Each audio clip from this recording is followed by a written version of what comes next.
If you want to open or close the pop-up roof, your vehicle must be horizontal. First, turn the ignition key to position 2. For the necessary pressure compensation, always open a window or door before opening the pop-up roof. Otherwise, the vacuum can lead to irreparable damage.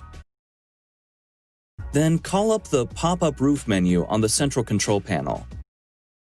Make sure that there is enough space for the roof to swing open. To open, keep the corresponding button pressed until the drive motor switches off. The pop-up roof is now fully open. The message "Open" appears. The glass fiber rods in the boot construction ensure even folding and unfolding. They also reinforce the boot. The boot is made of a special 5-layer waterproof material. It does not require any additional impregnation. Before you lower the pop-up roof again, you must close the zippers and clear the shelves.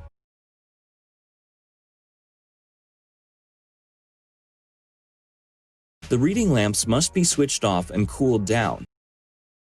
Then, clamp the lamps in the holders and align them next to the aluminum strip. Swing the bed frame downwards. The band in the rear part of the pop-up roof must be firmly fixed to the bed plate. Then, remove all objects from the mattress. Adjust the mattress.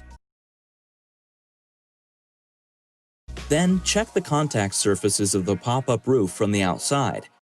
Make sure there are no foreign objects in the area of the boot. Before lowering the pop-up roof, open a window or door again. Otherwise, the vacuum can lead to irreparable damage. Call up the pop-up roof menu in the central control panel. Press and hold the appropriate button. A warning message reminds you that the window must be open.